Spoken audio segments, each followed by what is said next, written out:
여러분 안녕하세요. 오늘은 일반 사회 영역의 융합 선택 과목인 금융과 경제생활을 소개하겠습니다.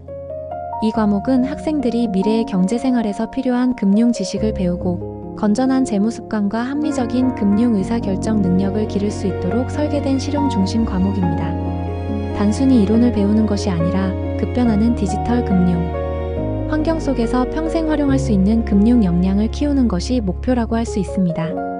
먼저 과목의 성격부터 살펴보겠습니다. 금융과 경제생활은 사회교과군 융합 선택 과목입니다. 평가 방식은 성취도 A의 5단계 성취도만 산출되며 석차 등급은 따로 매겨지지 않습니다. 또한 수능 출제 과목은 아니기 때문에 입시 과목이라기보다는 실질적 금융 역량 함양을 위한 성격이 강합니다. 학점은 35학점 범위에서 편성할 수 있습니다. 따라서 학생들은 이 과목을 통해 성적 경쟁보다 실제 생활에서 도움이 되는 지식과 태도를 배우게 됩니다. 그렇다면 이 과목에서 배우는 내용은 무엇일까요? 크게 4가지 영역으로 정리할 수 있습니다. 첫째, 행복하고 안전한 금융생활입니다. 금융이란 무엇인지, 금융생활에 어떤 위험이 존재하는지, 디지털 금융 환경의 특징과 금융 소비자 보호 제도, 금융 사기 예방 방법 등을 학습합니다. 둘째, 수입과 지출 관리입니다. 소득 결정 요인, 예산과 예산 관리, 합리적 소비 방법, 지불 수단의 활용 등 일상적인 경제 생활에 꼭 필요한 기초 지식을 다룹니다. 셋째, 저축과 투자입니다.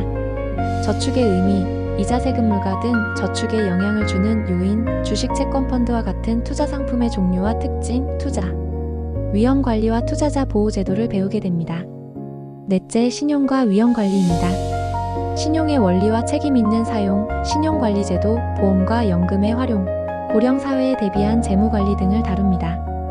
이러한 내용은 모두 실생활과 직결됩니다.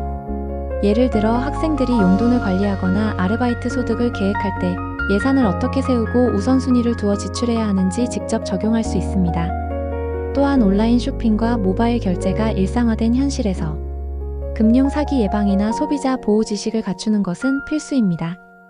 더 나아가 성인이 된 후에는 주식이나 펀드 투자, 보험 가입, 연금 준비 같은 중요한 금융 의사결정을 해야 하는데 이 과목에서 다루는 개념과 사례가 그 기반이 되어줍니다. 진로와 연결성 측면에서도 금융과 경제생활은 의미가 큽니다.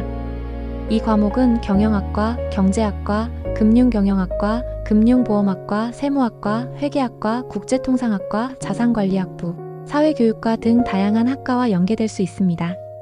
직업적으로는 금융자산운용가, 증권분석가, 신용조사원, 보험계리인, 세무사, 회계사, 부동산 컨설턴트, 외환딜러, 자산관리사, 사회교사 등 다양한 전문직으로의 진출과도 연결됩니다. 학습 난이도는 다른 과학 수학 과목에 비해 상대적으로 실용적이고 접근하기 쉬운 편입니다.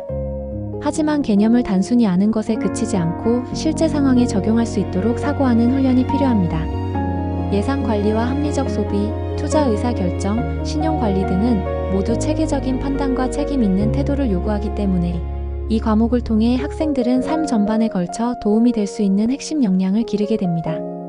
결국 금융과 경제생활은 단순한 교과 지식을 넘어 학생들이 성인이 된 후 경제적으로 독립하고 안정된 삶을 살아가는 데 필요한 기초 체력을 길러주는 과목입니다. 합리적인 금융 의사결정 능력, 건전한 재무 습관, 디지털 금융 환경에 대한 이해를 통해 평생 활용할 수 있는 경제 역량을 갖추는 데 가장 적합한 수업이라고 할 수 있습니다.